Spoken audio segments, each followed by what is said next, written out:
पन्नगे च सुरेन्द्रे च कौशिके पाद संस्पृशि निर्विशेष मनस्काय श्री वीरस्वामिने नमः। आरहत वाङ्मय में कहा गया है, सोच्चा जानई कल्याणम सोच्चा जानई पावगम उभयंपि जानई सोच्चा जंग छेयं तंग समायरे। हमारे जीवन में ज्ञान का बहुत महत्व है।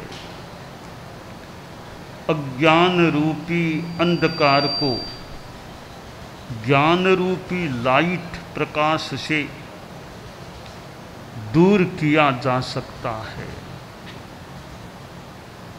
और ज्ञान रूपी तलवार से अज्ञान रूपी कांट को काटा जा सकता है। ज्ञान एक प्रकार की अग्नि भी है, प्रकाश भी है। तो उस प्रकाश के द्वारा अज्ञान अंधकार को दूर किया जा सकता है। आज दुनिया में कितने विद्या संस्थान हैं, कितने स्कूल, कॉलेज, यूनिवर्सिटीज आदि हैं। कितने कितने माध्यमों से विद्या संस्थानों के द्वारा विद्यार्थियों को ज्ञान देने का प्रयास किया जाता है। कितने विद्यार्थी ज्ञानी बन भी जाते हैं। ज्ञान एक जीवन की उपलब्धि है। ज्ञान जीवन की एक संपत्ति होती है। ज्ञान पुस्तकों के द्वारा भी प्राप्त किया जा सकता है। पढ़ने से ज्ञान मिलता है। पढ़ने में आँखें काम आती हैं तो श्रोत्र कान से सुनकर भी बहुत कुछ जाना जा सकता है। लेक्चरार आदि लेक्चर देते हैं, भाषण देते हैं, विद्यार्थी सुनकर ग्रहण कर सकते हैं। धर्म गुरु संत लोग प्रवचन करते हैं और कितने लोग सुनकर ज्ञान ग्रहण कर सकते हैं। और आज तो टेक्नोलॉजी का इतना विकास हुआ है कि घर बैठे बैठे संतों की वाणी कानों में पड़ सकती है। एक तो प्यासा कुएं के पास जाए, अब मानो कुआं प्यासों के पास आने लग गया। आदमी सरकार के पास जाए, सरकार खुद आदमी के घर के द्वार पर आ जाए। तो आज यह टेक्नोलॉजी का जो विकास है, आदमी ऑफिस में बैठा है, कहाँ साधु का प्रवचन हो रहा है सैकड़ों कोस दूर, और वह सुन रहा है। तो कान से सुनता है और वह ज्ञान प्राप्त कर सकता है। सुनकर के आदमी अच्छी बात को भी जान लेता है और सुनकर के बुरी बात यानी पाप को भी जान लेता है। कल्याण को भी सुनकर जाना जाता है और पाप को भी सुनकर जाना जाता है। कल्याण और पाप दोनों को जानकर जो श्रेयस्कर है, छेक है, अच्छा है, उसका जीवन में आचरण हमें करना चाहिए। ज्ञान, सम्यक ज्ञान मिले और फिर वह जीवन में उतर जाए।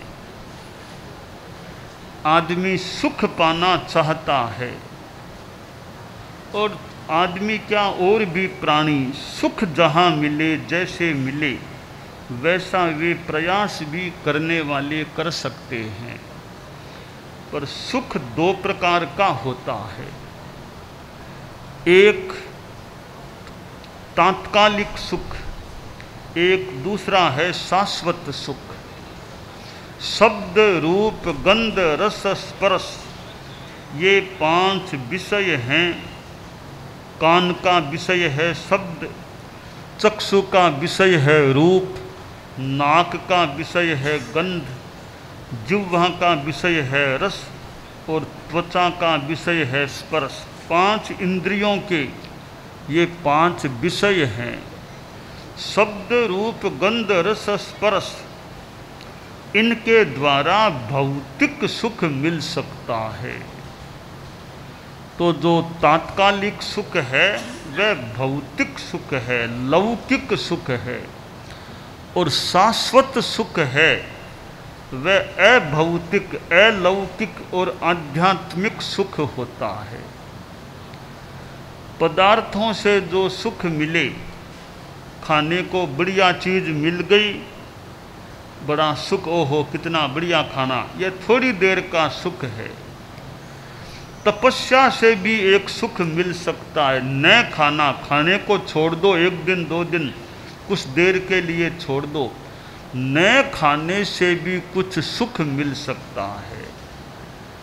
तो हम यह निर्णय करें कौन सा सुख चाहिए, तात्कालिक सुख चाहिए, भौतिक सुख चाहिए या आध्यात्मिक सुख चाहिए। एक आचार्य धर्म गुरु एक नगर में गए और एक बड़ा प्रांगण, फार्म हाउस जैसा कोई स्थान था, 2-4 कमरे भी थे, खुला मैदान था। वहाँ आचार्य जी का प्रवास हुआ शहर के बाह्य भाग में। आचार्य जी के साथ और भी काफ़ी साधु भी थे। नगर में भी एक बात फैली कि धर्म गुरु आए हैं, प्रवचन भी करते हैं, तो जाएं, दर्शन करें, प्रवचन सुने। कई दिनों का प्रवास वहाँ आचार्य जी का हो रहा था। लोगों की भीड़, परिषद काफ़ी होने लगी। वहाँ का जो राजा था, राजा के पास भी खबर पहुंची कि कोई गुरुजी आए हैं। मंत्री भी राजा के पास गया, बोला महाराज कोई वो आचार्य धर्माचार्य आए हैं, कई दिनों से हमारे राजधानी में नगर में हैं, एक दिन आप भी पधारो, गुरुजी का स्वागत भी कर दो, वंदन भी कर लो, थोड़ी चाहे तो आप बातचीत भी कर लो। तो राजा ने कहा नहीं, जाना ही चाहिए, धर्मगुरु आए हैं तो मेरा कर्तव्य भी है कि उनका स्वागत करूं, और मेरी आत्मा के लिए भी अच्छा कि मैं उनको वंदन करूं, कोई धर्म की ज्ञान की बात भी जानूं। तो कोई समय तय कर लो, जो अपना और कोई प्रोग्राम देख के समय तय कर लो। मंत्री बोला महाराज कल का दिन हमारे खाली है और कोई आपका प्रोग्राम नहीं है, तो सुबह आचार्य जी का प्रवचन होता है, उस समय चलें, थोड़ा प्रोग्राम प्रवचन में भी आप विराज जाना, फिर जैसा मौका हो थोड़ी बातचीत भी आप आचार्य जी से कर सकेंगे। कहा ठीक है, तय कर लो प्रोग्राम। अगले दिन राजा, जहाँ वे आचार्य जी प्रवास कर रहे थे शहर के बाह्य भाग में, वहाँ पहुँचा। राजा के साथ लवाजमा, मंत्री, सचिव, सुरक्षा कर्मचारी, बहुत यूँ लोग थे। आचार्य जी के पास भी सूचना आई कि यहाँ के राजा आ रहे हैं। कहा ठीक है, अच्छी बात है। तो आचार्य जी का प्रवचन का समय हो रहा था, तो आचार्य जी तो प्रवचन के स्थल पर पहुँचे और इतने में राजा भी पहुँच गया। परिषद भी सामने बैठी थी। राजा ने वंदन किया, नमस्कार किया। कार्यकर्ता बोले कि राजा जी से कहा आप भी थोड़ा बोलिए, स्वागत कर दीजिए आचार्य जी का। कहा ठीक है, बोल देता हूँ। राजा ने थोड़ा अपना भाषण स्वागत के रूप में दे दिया। फिर राजा भी श्रोता के रूप में बैठ गया। राजा बोला महाराज मैं तो आप थोड़ा बहुत बोल दिया, मैंने सुनने के लिए आया हूँ, ज्ञान की बात लेने के लिए आया हूँ, तो मैं कोई यहाँ मूल वक्ता नहीं, मैं तो श्रोता हूँ। तो राजा श्रोता के रूप में बैठ गया। आचार्य जी का भाषण प्रवचन हुआ, प्रवचन संपन्न हो गया। फिर कुछ कार्यकर्ताओं ने आचार्य जी से कहा, महाराज थोड़ी कमरे में आपसे बात भी करना चाहते हैं। कहा ठीक है। आचार्य जी कक्ष में पहुँचे, राजा भी कक्ष में आ गया और थोड़ी देर तो सचिव, मंत्री और कई आसपास बैठे थे। फिर राजा ने कहा, मैं आचार्य जी से थोड़ी पर्सनल, कुछ व्यक्तिगत कुछ बात करना चाहूँगा। तो मंत्री वगैरह दूर हो गए। आचार्य जी फिर वो राजा था, तो राजा ने कहा, आचार्य जी मेरे मन में एक प्रश्न है, वो मैं आपसे पूछना चाहता हूँ। थोड़ी सी एकांत की बात करनी थी, इसलिए मैंने औरों को दूर कर दिया है। मेरा प्रश्न आचार्य जी यह है कि मैं आपके यहाँ आया, आपके कैंपस में प्रविष्ट हुआ। आपके कई साधु, कोई इधर जा रहे थे, कोई भिक्षा के लिए जा रहे होंगे, कोई कहीं जा रहे। मैंने 10-15 साधुओं को देखा। उनमें कई तो बालक मुनि थे, कई थोड़े युवा उम्र के थे, कोई प्रौढ़ या वृद्ध उम्र अवस्था के थे। मैंने कई संतों को देखा। मेरे लिए तो थोड़ी नई बात थी इतने संतों को देखना। तो महाराज मैंने संतों को ध्यान से सलक्ष से देखा कि इनके चेहरे कैसे हैं। मैंने छोटे मुनियों को देखा, चेहरे बड़े शांत, प्रसन्न, आनंदित दिख रहे थे।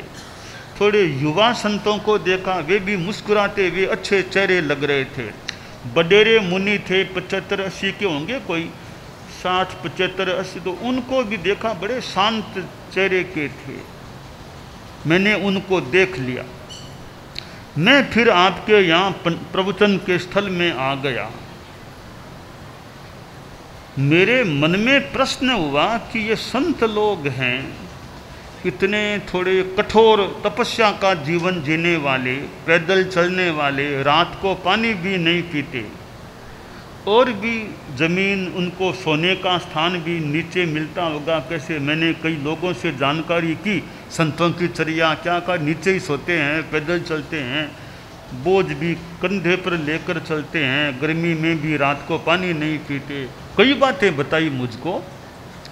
तो आपके साधु इतना कठोर जीवन जीने वाले, इनके चेहरे बड़े प्रसन्न, शांतिमय मुझे लगे, शांतिमय, आनंदमय, वैराग्यमय उनके चेहरे। दूसरी ओर महाराज मैं पर्सनल बात कहूँ आपसे, मेरे राजकुमार हैं, वे तो एकदम सुविधाओं का जीवन जीने वाले, एसी क्या, टीवी क्या, बड़े बड़े अच्छे बंगले क्या, कार, कोई मानो उपलब्ध सुविधाओं में कोई कमी नहीं है। राजकुमार हैं, खूब ठाट बाट से रहते हैं। मैं उनको भी कई बार देखता हूँ, उनके चेहरों पर वो आनंद नहीं दिखता जो आनंद आपके शिष्यों, साधुओं के चेहरों पर है। तो मेरा प्रश्न यह है, कठोर जीवन जीते हुए भी इतने वे आनंदित दिख रहे हैं साधु, आपके शिष्य, और मेरे राजकुमार सुविधाओं का जीवन जीते हुए भी इतने आनंदित, प्रसन्न, शांति में नहीं दिखते, इसका क्या कारण है? आचार्य जी ने कहा, भाई तुम्हारे राजकुमारों के पास सुविधाएं हैं, शांति मेरे शिष्यों के पास, हमारे पास है। क्यों है? इसका कारण है, शांति का संबंध त्याग, संयम और साधना से है। सुविधाओं का संबंध यह आपके पैसे से, भौतिक संसाधनों से है। भौतिक संसाधनों से सुविधा मिल सकती है, सुविधा संसाधनों से मिलती है, और शांति साधना से मिलती है। मेरे संतों में मुझे लगता है साधना है, इसलिए शांति है। आपके राजकुमारों के पास संसाधन हैं, बाह्य संसाधन हैं, तो सुविधाएं हैं, शांति नहीं है।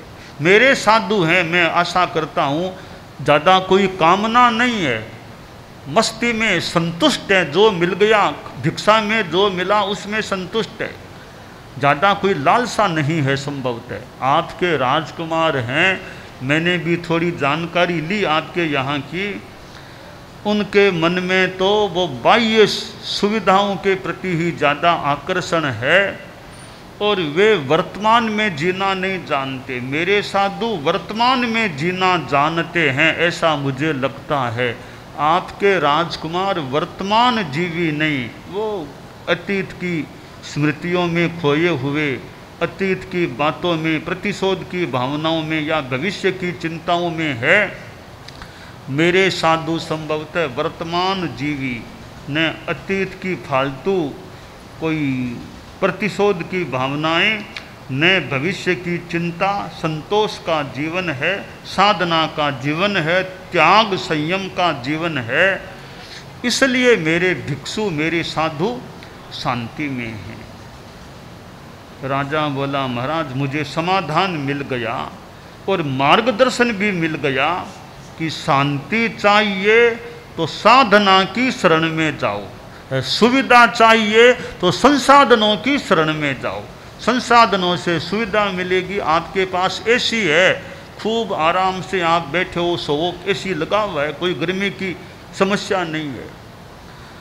कहीं जाना है, आपके पास कार है, आप आराम से जा सकते हैं। साधुओं को जाना हो तो कितना टाइम लगे, आपको अहमदाबाद यहाँ से जाना हो 1-2 घंटा मान लो कितना लगेगा, साधुओं को जाना हो तो कितना टाइम लगे, पैदल चलकर जाना हो तो संसाधनों से सुविधा और साधना से शांति मिल सकती है। यह अध्यात्म का पथ है, यह त्याग और संयम तप का पथ है।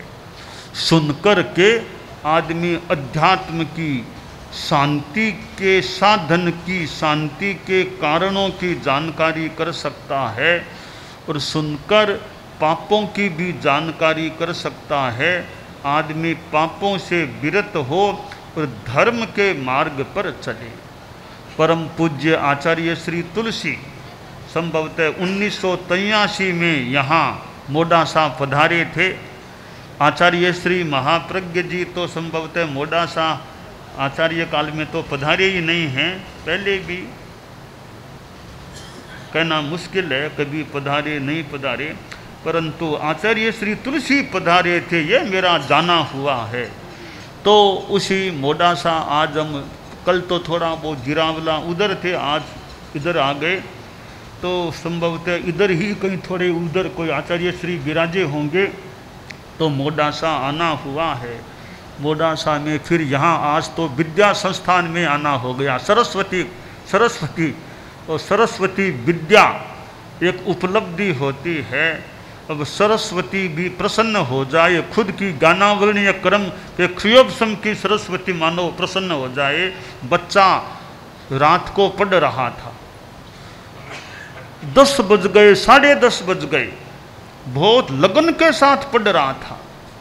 कहते हैं देवी सरस्वती ने ज्ञान से देखा, ये छोटा बच्चा 8-10 वर्ष का अब तक पढ़ रहा है, इतनी रात चली गई, 10:30 बज गए, अभी भी पढ़ने में लगा है, इसको कहूँ अब तो नींद ले ले। तो सरस्वती साक्षात पधार गई, हाजिर हो गई, बच्चे के सामने खड़ी हो गई। बच्चा तो देखता ही नहीं, बच्चा तो दृष्टि नीचे किताब पढ़ने में लगा है। सरस्वती पधार गई तो भी बच्चा नहीं देख रहा है। आखिर माँ सरस्वती बोली, वत्स देखो तो सही कौन तुम्हारे सामने आई है।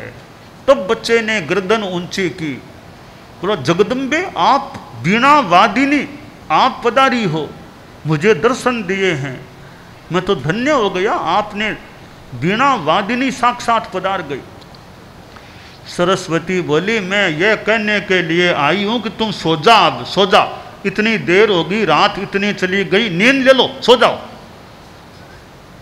बच्चा बोला, माँ सो जाऊं कैसे, परीक्षा के दिन सामने हैं, परीक्षा निकट दिनांक आ रही है, अच्छे अंक पाने, अच्छे अंकों से पास होना है तो पढ़ना पड़ेगा ना, तब अंक मिलेंगे। एक तो अंक पाना और एक ज्ञान पाना, लक्ष्य मुख्य होना चाहिए ज्ञान पाना, मुख्य लक्ष्य अंक पाना नहीं होना चाहिए। अंक पाना लक्ष्य हो गया, जैसे तैसे नकल करके वैसा करके कर करा के नकल अंक पा लिए, वो बहुत बढ़िया बात नहीं है। लक्ष्य बने ज्ञान पाना है। अंक तो ठीक है, एक वो तो प्रमाण है ज्ञान का, अंकों में तो कभी कोई गड़बड़ी भी हो जाए, पर ज्ञान पाना लक्ष्य होना चाहिए। तो एक बार की बात है, एक विद्या संस्थान में परीक्षा के बाद रिजल्ट सुनाया जा रहा था। तो प्रिंसिपल महोदय थे, वे बैठे, बहुत सारे विद्यार्थी इकट्ठा हो गई, शिक्षक आ गए भी, आज तो रिजल्ट आने वाला है। तो प्रिंसिपल महोदय ने एक बच्चे का नाम लिया, बोला फेल, ये फेल हो गया। बच्चा सामने बैठा था, आगे आया, बोला महोदय सर मैं फेल तो नहीं हो सकता। फेल कैसे हो जाऊं, मैं इतना श्रम किया था। पास में कई टीचर थे, कहा तुम क्यों जिद करते हो, जब प्रिंसिपल महोदय कह रहे हैं कि तुम फेल हो, फिर क्यों तुम आग्रह करते हो कि फेल नहीं हुआ, तुम कौन से हो, प्रिंसिपल अधिकृत व्यक्ति हैं, वो कह रहे हैं ना। साहब प्रिंसिपल का मैं बड़ा सम्मान करता हूँ, पर मेरी भीतर की आवाज़ है कि मैं फेल तो हो नहीं सकता, इतना श्रम किया है। अब शिक्षक है, तुम ज़्यादा जिद मत करो, सुन लो, जो कह दिया वो उसको मानो।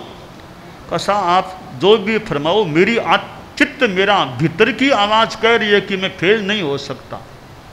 यूँ बात हो रही थी, इतने में स्कूल का पियोन था, पियोन चपरासी, वो दौड़ता दौड़ता आया, कुछ हाथ में कागज लेकर के। अरे अरे अरे, हाँ हाँ।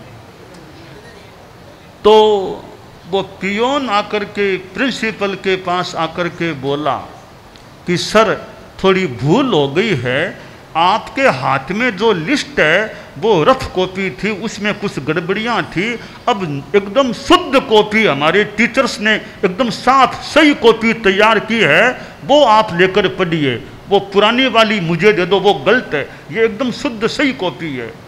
वो दूसरी कॉपी हाथ में ली, उसमें देखा उसी विद्यार्थी का नाम था, लिखा हुआ था स्कूल में फर्स्ट, सबसे ज़्यादा अंक वाला यह विद्यार्थी है। लड़का खुश भी हुआ कि शिक्षक देखते रह गए, लड़का कह रहा था कि मेरे भीतर की आवाज़ है, मैं फेल तो हो नहीं सकता। अब नई जो साफ कॉपी, फेर कॉपी आई, उसमें लिखा हुआ था स्कूल, पूरी स्कूल में सबसे ज़्यादा अंक प्राप्त करने वाला यह बच्चा है।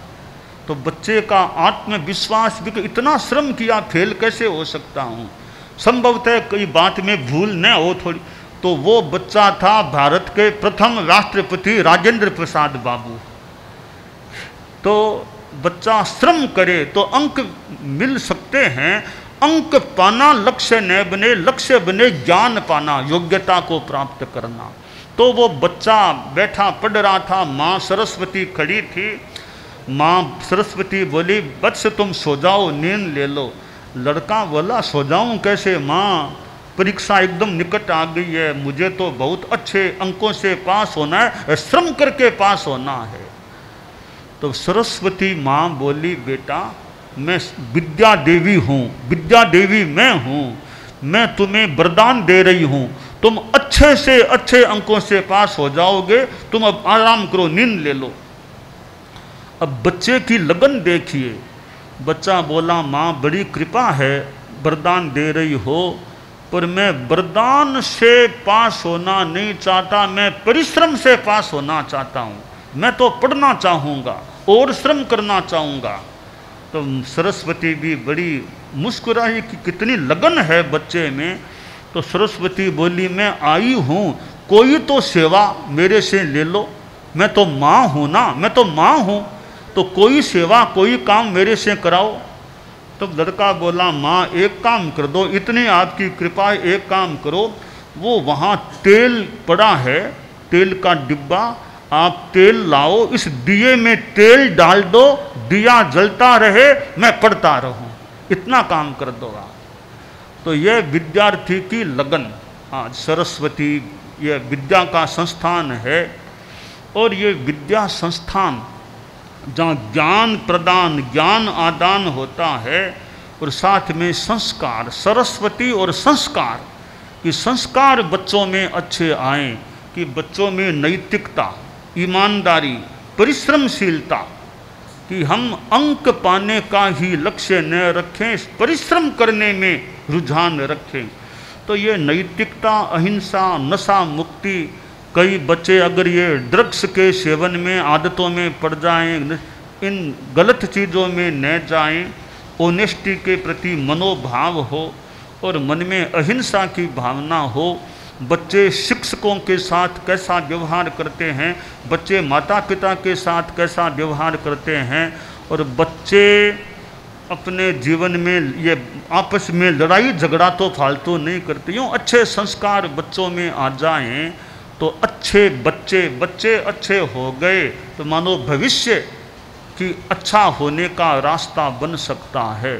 तो हमारे गुरुदेव आचार्य तुलसी आचार्य महाप्रज्ञ जी जीवन विज्ञान के नाम से एक प्रोग्राम बताते कि स्कूलों में, विद्यालयों में, विद्या संस्थानों में ये जीवन विज्ञान पाठ्यक्रम भी बना, कैसे बच्चों में अच्छे संस्कार आएँ, इमोशन पर कंट्रोल कर सकें, योग, ध्यान, मेडिटेशन और ये अच्छी बातें।